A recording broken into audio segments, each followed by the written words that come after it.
नमस्कार, आदाब, सत श्री अकाल। जिस तरह से महाविद्यालय बहजोई प्रबंधक समिति 2026 का चुनाव शांतिपूर्ण संपन्न हुआ था, जिसमें चुनाव अधिकारी का रूप निभाने वाले और पूरी मेहनत लगन के साथ लव मोहन बांसड़े एडवोकेट साहब हमारे साथ मौजूद हैं। हम उनसे पूछना चाहेंगे, क्योंकि जिस तरह से कड़ी चुनौतियां इनके सामने थी, कड़ी चुनौतियों के साथ ये बहजोई महाविद्यालय के चुनाव अधिकारी भी बने थे। किस तरह से चुनौतियां इनके सामने आई और कैसे निपटे? धन्यवाद आपका। मैं आपके चैनल के माध्यम से सभी जीते हुए प्रत्याशियों और जो हारे हुए प्रत्याशियों का, उनका सभी का धन्यवाद अदा करूंगा, जिन्होंने अपने पूर्ण सहयोग के साथ निष्पक्ष चुनाव कराने में मेरी सहयोग किया था। अपना शुभ नाम तो बता दो। बात उस समय की है कि 24 जनवरी 2026 को डेवलपमेंट एजुकेशन डेवलपमेंट ट्रस्ट के अध्यक्ष और सचिव श्री अजय कुमार तंबाकू जी व राजेंद्र बाबू जी का मुझ पे कॉल आई थी। मैं कोर्ट में था कि हमने आपको महाविद्यालय के चुनाव कराने के लिए आपको चुनाव अधिकारी नियुक्त किया है, आपको इसे निष्पक्ष चुनाव कराना है। पहले मैंने उनसे मना किया क्योंकि मेरे पास कोई एक्सपीरियंस नहीं था चुनाव कराने का, परंतु उन्होंने कही कि नहीं, आप ही को ही कराने हैं। तो उनके निर्देशों का मैंने पालन किया और फिर मैंने अपनी चुनाव प्रक्रिया के संबंध में सारे बायोलॉज को पढ़ा और निष्पक्ष चुनाव कराने के लिए मैंने कहीं भी कभी भी कोई कठिनाई, कोई वाद विवाद उत्पन्न ना हो, उसके बारे में मैंने जाना और चुनाव संहिता को भी देखा, निर्वाचन आयोग की गाइडलाइन को पढ़ा। पढ़ने के बाद मैंने उन्हीं सभी अपनी समिति के जो नियम है, उन नियमों बायोलॉजी के अनुसार जो नियम बनाए गए हैं, उनके आधार पर चुनाव कराने का मैंने ठाना। फिर मैंने चुनाव प्रक्रिया को आरंभ कर अखबार में गजट कराया। अखबार में गजट कराने के बाद 30 तारीख को मैंने नामांकन प्रक्रिया आरंभ करी और जहां 28 लोगों ने नामांकन अपना कराया। 31 जनवरी को नाम वापसी बाद फाइनल सूची और जो फाइनल प्रत्याशी हैं उनकी लगाई गई लिस्ट। उस लिस्ट में मैंने जब देखा तो एक एमएससी पास मेरे साथी, नाम नहीं लूंगा, चैनल पे चल रहा हूं, मेरे भाई हैं, बड़े भाई हैं, उन्होंने अपने आवेदन पत्र पर हस्ताक्षर ही नहीं करे थे। तो वो आवेदन पत्र मुझे मजबूर होकर नियमावली के अनुसार उनका निरस्त करना पड़ा। परंतु मेरे पर दबाव इतना बनाया गया लोकल होने के नाते कि मैं आपको कुछ बता नहीं सकता। मैं उस दबाव की चुनौती से, क्योंकि कहीं ना कहीं हम जब लोकल के हैं तो कहीं ना कहीं एक दूसरे से टच में रहते हैं, एक दूसरे के रिश्तेदार हैं, एक दूसरे के भाई बंधु हैं। तो उनका भी एक अपना वो था कि कैसे भी हो जाए, लेकिन मेरा ये था कि नियम जो है वो नियम को मुझे फॉलो करना है। और यही कारण था कि जब 24 तारीख को मैं चुनाव अधिकारी बनाया गया, उस दिन से और चुनाव कराए जाने तक 6 तारीख तक ना तो मैं किसी पार्टी के संपर्क में आया और ना ही मैं किसी से ज्यादा अपने संपर्क जोड़े, क्योंकि कहीं ना कहीं एक दूसरे पर आरोप प्रत्यारोप लगते रहे हैं। पूर्व जब मैंने चुनाव का गहन से अध्ययन किया तो पाया कि पूर्व में इसमें झगड़े भी बहुत हुए थे, गोली भी चली थी, पथराव भी हुआ था। मुझे उस चीज को भी निपटना था। मैं धन्यवाद अदा करूंगा आपके चैनल के माध्यम से अपने प्रशासन का, जिनका मुझे पूर्ण सहयोग दिया, खासकर मेरे भाई डॉक्टर प्रदीप कुमार, क्षेत्र अधिकारी सीओ बहजोई व कोतवाल साहब, संत कुमार जी एवं उनकी टीम और एडीएम मैडम नीतू रानी जी का, जिन्होंने उस चुनाव को संपन्न कराने में अपना पूर्ण सहयोग मुझे दिया, अपनी व्यवस्था बनाई। चुनाव प्रक्रिया को मैंने कराने के लिए जितना हो सकता था वह प्रयास किया। उस प्रक्रिया के तहत 2 लोगों ने अपने नाम वापस लिए। उन दोनों लोगों को मैंने जो नियम अनुसार नाम वापसी की अनुमति दी और उनकी जमानत धनराशि वापस की। तो वहीं एक प्रत्याशी जो थे जिन्होंने अपने हस्ताक्षर नहीं करे थे, उनका एक आवेदन मुझे प्राप्त हुआ और आवेदन में ये लिखा गया था कि मैं अपने व्यक्तिगत कारणों से चुनाव को नहीं लड़ना चाहता, मेरा नाम वापसी कराकर मेरी आपत्ति निस्तारण से पहले ही की था, इसलिए मैंने उनका भी धनराशि वापस करी। क्योंकि चुनाव प्रक्रिया को कराने में जो चुनाव गाइडलाइंस है उनका अनुपालन करना सबसे जरूरी होता है। तो जो निर्वाचन आयोग के अनुसार ही मैंने चुनाव गाइडलाइन को अपनाया और उसी के तहत मैंने दोनों पार्टियों के प्रत्याशी जो थे मेरे दोनों जो तो 2 गुट बने थे हमारे यहाँ 12-12 लोगों के, क्योंकि 12 पद हैं तो 5 पदाधिकारी के और 7 सदस्य के। इन दोनों ने मिलकर इस को चुनाव कराया। तो चूंकि एक प्रत्याशी का वो नामांकन जो था वो उनके हस्ताक्षर न होने के कारण वापिस हुआ था। दबाव बहुत बना, दबाव की चुनौती ने जिस तरह से आपने चुनाव अधिकारी बने थे, जी सर, किस तरह से आपने सोचा और किस तरह से आपने तैयारियां की? क्योंकि एक चुनाव अधिकारी का रूप निभाना एक बहुत कठिन चीज थी। एक्चुअल में मेरा एक्सपीरियंस तो कोई था नहीं, लेकिन एक छोटा सा मेरे पास क्लू था खुद का चुनाव का। मैं जब इंटरमीडिएट कॉलेज के उपाध्यक्ष पद पर मैं चुनाव लड़ा, उपाध्यक्ष निर्वाचित हुआ, सभी मतदाताओं का मेरा सहयोग हुआ, उनका आभार है। और उन्होंने मुझे जिस पद पर चुना, मैं उस पद पर रहते हुए अपनी जितनी संस्था को आगे बढ़ाने का भरपूर प्रयास कर सकता हूं, ये मैं उनके विश्वास को नहीं टूटने दूं, ऐसे मैंने काम किया। और इसी कारण से जब चुनाव प्रक्रिया को आरंभ किया गया, तो मैंने गाइडलाइंस को पढ़ा और समझा। जो समिति का हमारा बायलॉज है, समिति को पढ़ा, निर्वाचन आयोग की गाइडलाइंस पढ़ी, उन्हें समझा, क्योंकि भविष्य में कोई कोर्ट कचहरी उत्पन्न ना हो, इस कारण मैंने बारीकता से बहुत अध्ययन करने के बाद इस चुनाव प्रक्रिया को कराया। चुनाव प्रक्रिया में कराने के लिए मेरे ये सभी का सहयोग रहा, सभी मतदाताओं को सहयोग रहा। लव कुमार वासने जी, हाँ जी, माफ कीजिए, लव मोहन वासने जी, एडवोकेट साहब, जिस तरह से एक 2 गुट सामने थे और 2 गुट सामने थे और तनाव भी था काफी, और निष्पक्ष कराने का आपका एक चुनाव की चुनौती भी थी क्योंकि चुनाव अधिकारी थे। तो इसके लिए आपने किस कड़ी परीक्षा से आपको गुजरना पड़ा?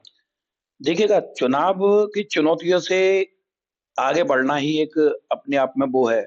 सोना जब ही उसकी मूल्यता बढ़ती है जब वो लोहे के गर्म होकर पिट पट के जब आता है निखर कर। तो मैंने उसी तरीके से अपने आप को सोचा कि एक संगम की डुबकी है, लगा लो, और इस डुबकी में लगाने के बाद हो सकता है सोना निखर जाऊंगा या बिखर जाऊंगा। तो निखरने के लिए तो मेरा पूरा अपना दृढ़ संकल्प था कि मैं निखरूंगा ही, बिखरूंगा नहीं। और उसी चुनौती को मैंने सामने करने के लिए मैंने निखरने का निश्चय लिया और चुनाव कराने का मैंने मन बनाया।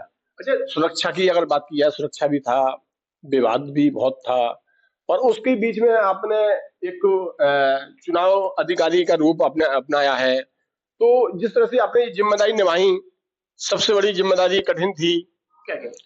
देखिएगा, पूर्व में जो चुनाव हुए थे उन चुनाव में पथराव भी हुआ था और गोलियां भी चली थी। उन सबसे मेरे पास सबक था और चुनावी प्रक्रिया थी, क्योंकि जहां छोटे चुनाव होते हैं, अब ये 1190 लोगों का चुनाव था, तो चुनावी प्रक्रिया उतनी जटिल होती है जितनी छोटे होते जाते हैं और उतनी ही दबाव ज्यादा रहते हैं। इनसे निपटने के लिए मैंने प्रशासन का सहयोग लिया और प्रशासन ने मेरा भरपूर सहयोग दिया, इसीलिए मैं प्रशासन का धन्यवाद करता हूं।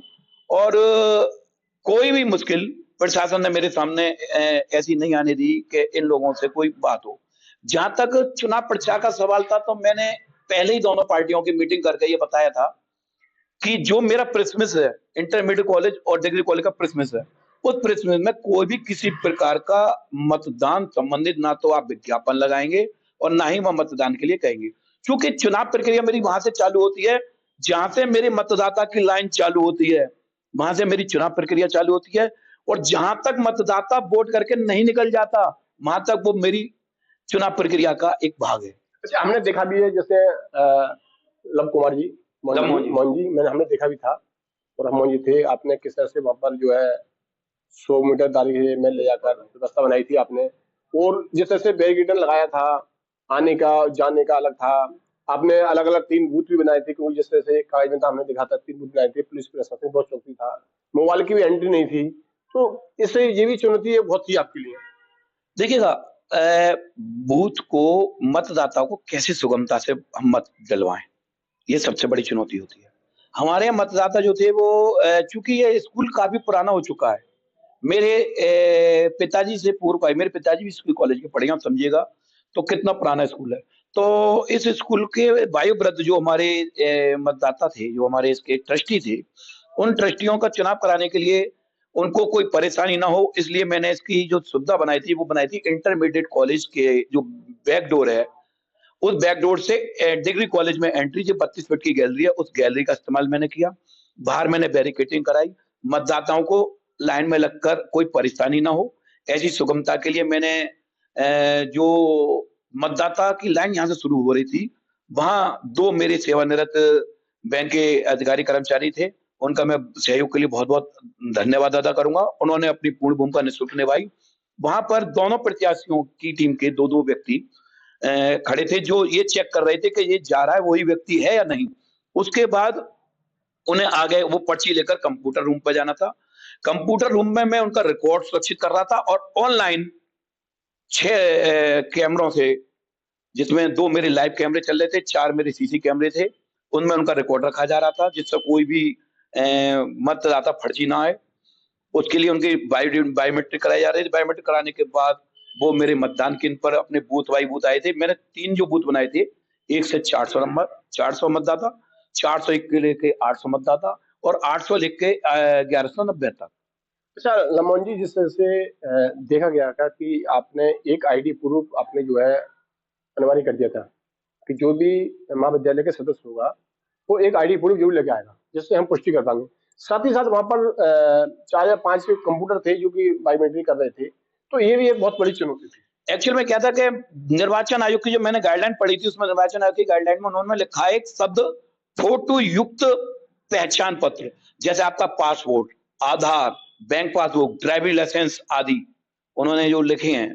तो मैंने उसके लिए ये कहा कि कोई भी व्यक्ति मैं कैसे प्रमाणित कराऊं कि यही मेरे रईस अलवी जी हैं, तो इनकी एक आईडी प्रूफ, अब चैनल है आपका, तो चैनल ने एक आईडी प्रूफ दिया कि रईस अलवी हमारे ऑथोराइज संवाददाता हैं। और भारत निर्वाचन आयोग ने आपको एक निर्वाचन आयोग का पर्चा पत्र दिया, तो इस तरीके से वो है। आपके उस टैग को मैं आगे कैसे वेरीफाई करूं? आने वाली जो दोनों टीमें हैं, दोनों ही अपने आप में बहुत अच्छी टीम थी और कहीं विवाद की सुलझाओ, इसलिए मैंने उनको कराने के लिए वो बायोमेट्रिक सिस्टम कराया, जहां आदमी फोटोग्राफी कराने के बाद पहले उसकी जांच हुई, पहले काउंटर पे, सेकंड काउंटर पे जहां फोटो खोया वहां उसकी जांच होगी, उसका बायोडेटा मेरे पास सुरक्षित। उसके बाद मोबाइल की जहां आप बात कह रहे हैं, मैं मोबाइल के विषय में बता दूं, लोकल चुनाव है, छोटे-छोटे चुनावों में बेमस्ता बन जाती है। उसको ध्यान में रखते हुए मैंने मोबाइल और इलेक्ट्रॉनिक गैजेट को पूर्णतः प्रतिबंध किया था। वो इसलिए किया था कि मतदाता अपने मत पर्ची का फोटो लेकर वायरल ना करे और ये नहीं कहे कि मैंने तुम्हारे कहने पे तुम्हें वोट दिया, उससे आपस में बेमस्ता फैले और जहां बेमस्ता फैलेगी मत संस्था का अहित होगा। इस चुनौती से निपटने के लिए मैंने इलेक्ट्रॉनिक गैजेट और मोबाइल इनको पूर्णतः प्रतिबंध करा था, लेकिन क्योंकि कितनी भी जांच करो कहीं ना कहीं कुछ हो ही जाता है और अगर ऐसा कुछ हुआ होगा तो मैं भैया सभी से माफी चाहूंगा कि मैं असफल रहा अगर ऐसा लगता है तो।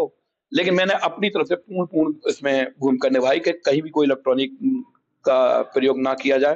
अच्छा लम्बन साहब, जिस तरह से चुनाव में देखा गया कि ये एक 2 गुट थे, यानी 2 पक्षी थे, 2 गुट थे, जिस तरह से थे उन्होंने बड़ी एक मकसद के साथ तो चुनाव प्रचार और चुनाव भी लड़ा था और शांतिपूर्ण चुनाव संपन्न हुआ।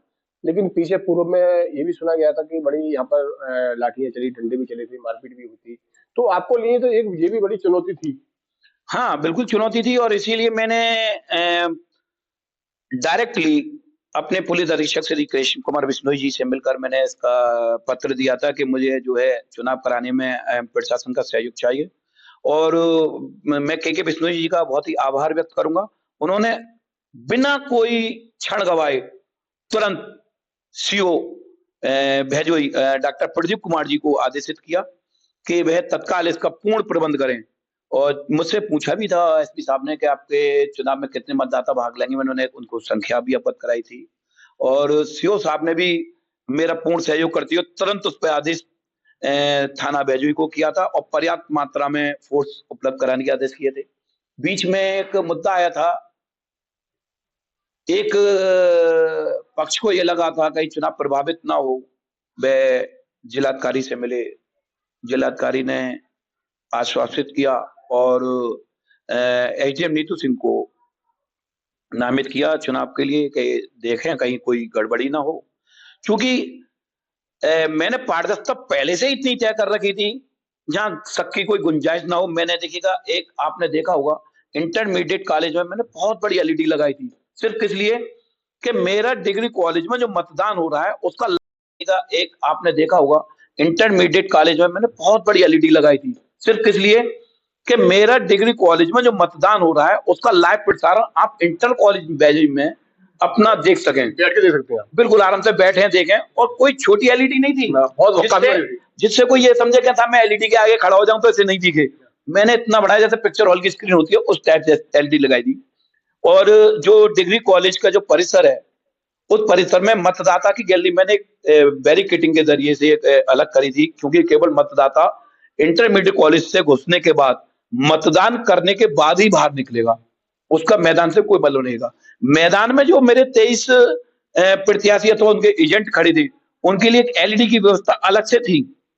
आपको अगर कोई लग रहा है एलईडी पे देखें आप, तुरंत मुझे संपर्क करें, आपको जहां भी कोई सकूं। तो मैंने पारदर्शिता का जितना भी मैंने जो आज का जो आधुनिक युग है ना, उस आधुनिक युग का मैंने जितना इस्तेमाल कर सकता था मैंने इस चुनाव को पारदर्शिता करने में उसका इस्तेमाल करने की कोशिश की। नहीं, बिल्कुल आपने निष्पक्ष चुनाव किए थे रमन साहब। जिस तरह से रात्रि में एक करीब 12-1 बजे की लगभग के बीच की बात है, एक वोट से जो हारी चल रही थी अध्यक्षों के बीच में, तो उस टाइम पर भी एक आपके लिए बड़ी चुनौती थी, क्योंकि मौजूद थे एक वोट से आदमी एक बंदा जीत रहा है, एक वोट से बंदा हार रहा है। तो ये भी एक बहुत बड़ी चुनौती होती है, क्योंकि चुनाव अधिकारी के लिए ये एक बहुत बड़ी, क्योंकि दोनों पार्टी को संतुष्ट करना बहुत बड़ी एक चुनौती होती है। तो उससे आप कैसे निपटे थे? बिल्कुल आपकी बात सही है रईस जी। मैं आपको बताऊं, मैंने जिस पद पे मुझे जिस विश्वास के साथ इन्होंने मुझे ये नियुक्त किया था, मेरा दायित्व था और मैंने इन्हें विश्वास दिलाया था, अगर आप मुझे चुनाव अधिकारी बनाएंगे तो मेरी एक शर्त होगी, मैं पूर्ण ईमानदारी से चुनाव होने दूंगा, किसी प्रकार की कोई भी गड़बड़ी बढ़ना तो मैं बर्दाश्त करूंगा और ना ही होने दूंगा। ये मैंने इन्हें आश्वासन दिया था।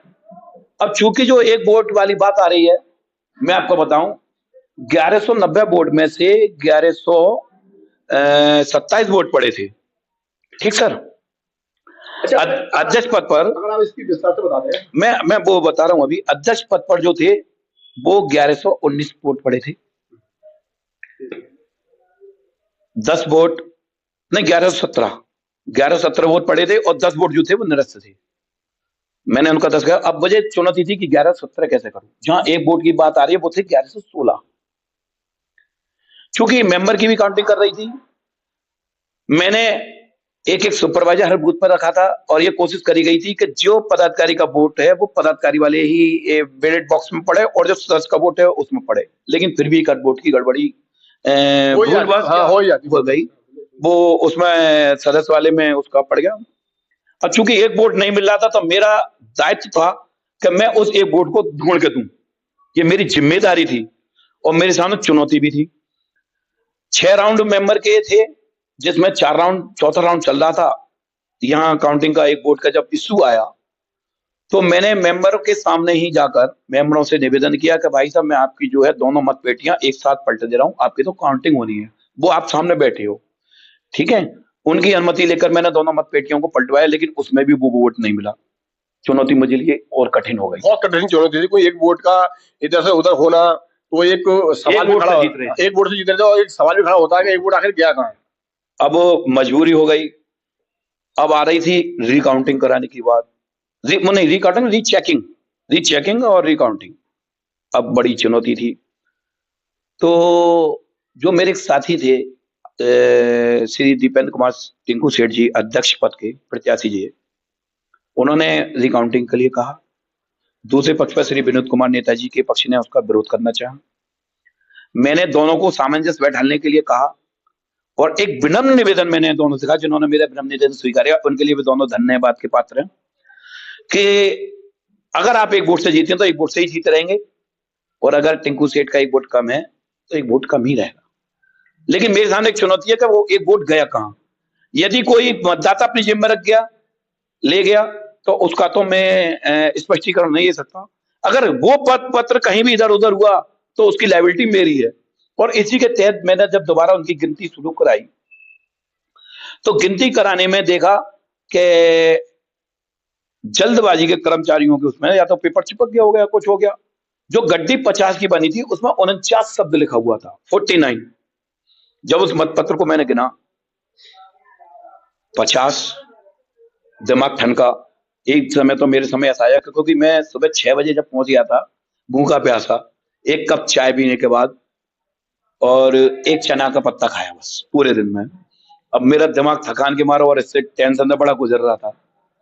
मैं एक समय ऐसा यूं हाथ रख के बैठ गया था, सभी लोग सोच रहे पता ना क्या हो गया। मैं भी एक बहुत बड़ी चुनौती थी ये, क्योंकि एक वोट अगर उधर से उधर निकल रहा है तो टिंकू सेठ जीत भी सकते हैं और हार भी सकते हैं। अब वो मेरे सामने चुनौती बहुत कठिन थी। मैं एक बार को अपने आप को असहाय महसूस करने लगा, क्योंकि ईश्वरीय शक्ति होती है। मैं आपको बता रहा हूँ, आप मानो न मानो, आपके अल्लाह की शक्ति है, मेरी ईश्वर की शक्ति है।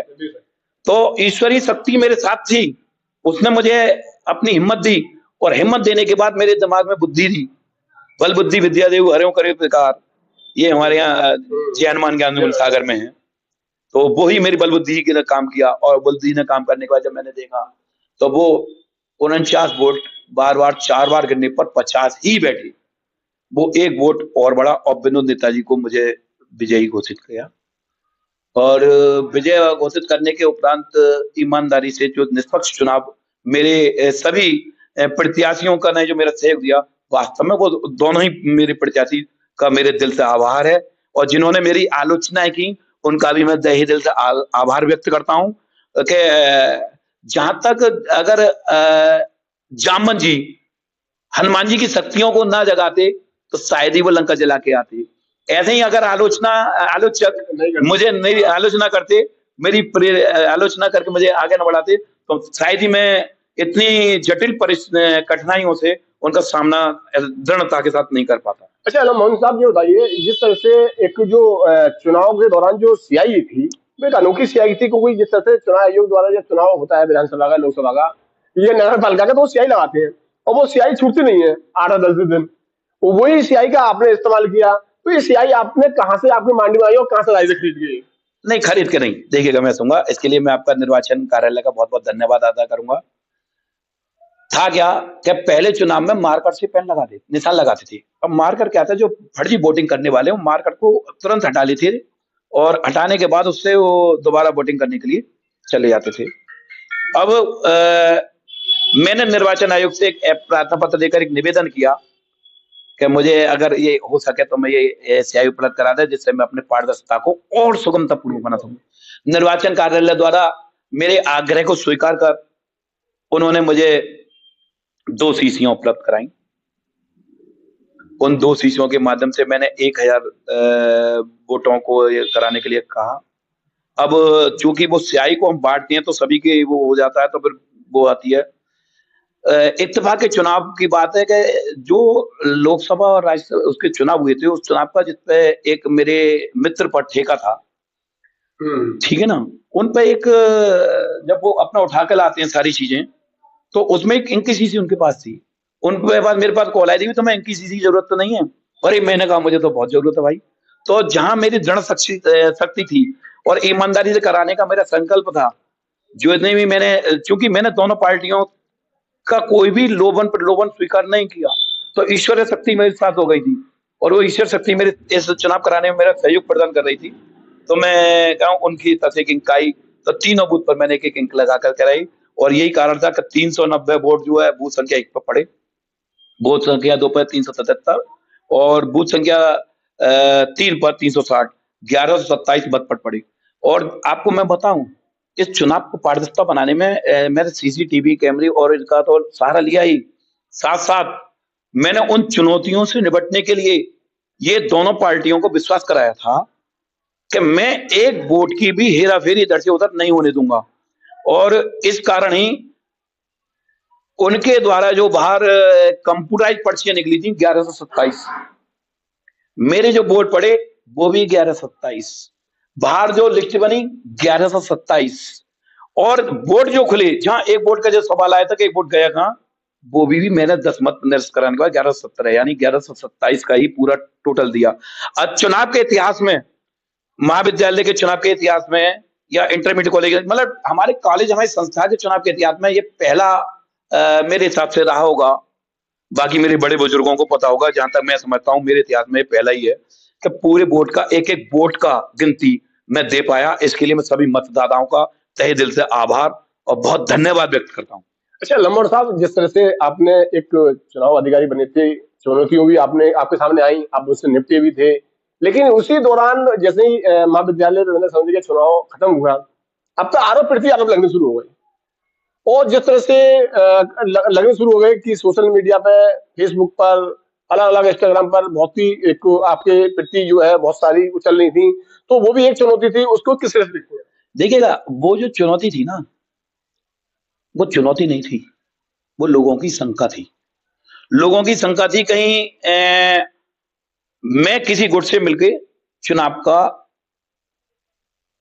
एक लाभ, एक विशेष पक्ष को नहीं पहुंचा दूं।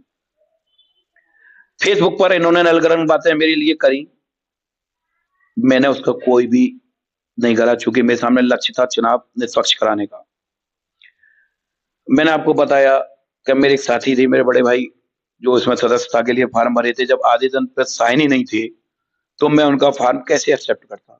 एमएससी पास हैं, 2 स्कूलों का संचालन कर रहे हैं, बीएड हैं, वेल क्वालिफाइड मेरे बड़े भाई हैं, मैं नाम नहीं लूंगा, वो मेरे नहीं, आपने बहुत निष्पक्ष काम किया, क्योंकि एक कागज में कमी रह जाने से आपने वो जो फाइल थी, जो आवेदन था, वो आपने खारिज किया। नहीं, मैं खारिज करने के मूड में नहीं था। मैं तो ये कह रहा हूँ मेरे 12 तो नहीं 24 लड़े हैं, और जो संस्था हित में कार्य वो हो, लेकिन चूंकि आवेदन पत्र पर जब आवेदक के साइन ही नहीं होंगे तो वो आवेदन कैसे मान्य होगा? तो वो अब वो ही चुनौती थी, और वो लेकिन वो उसका गलत अर्थ समझे। उनका ये था कि जो चुनाव अधिकारी बन गया है, कितना बड़ा अधिकारी बन गया है, इसलिए उन्होंने निरस्त कर दिया। लेकिन वो मेरी कमी नहीं थी, वो चुनाव गाइडलाइन थी। आपने जो मेरे लिए जिम्मेदारी सौंपी थी, जो दोनों लोगों ने मेरे पे विश्वास जताया था, वो अगर मैं उससे अलग हटके जाता तो विश्वासघात होता। तो मैं किसी के साथ विश्वासघात नहीं कर सकता, इसीलिए वो चुनाव पत्र को मुझे मजबूरन होकर उन्हें बतानी पड़ी कमी। और कमी होने के बाद उन्होंने एक अपना प्रार्थना पत्र मुझे दिया था कि मेरी जो है, मैं व्यक्तिगत कारणों से चुनाव नहीं लड़ना चाहता, मेरी धनराशि वापस कर दी जाए। वो मैंने उनकी उस आधार पर धनराशि वापस करी। अगर वो पत्र लिख के नहीं देते तो सुमोटो उनकी धनराशि भी जब्त होती। बहुत अच्छे सवाल जवाब आपने किए, लेकिन अगर किसी संस्था का चुनाव अगर होता है तो साहब, और अगर आपको मौका मिलता है और चुनाव अधिकारी बनने का, तो क्या आप भाग लेंगे? नहीं, वो इसलिए अगर लोकल का चुनाव हो तो कभी भाग नहीं ले। वहां पर जो अपना भाई बंधु का नाता होता है, आप अगर सही भी कर रहे हैं तो उसे गलत लगेगा, और गलत कर रहे हैं तो गलत तो है ही, लेकिन सही कर रहे हैं तो वो भी उसकी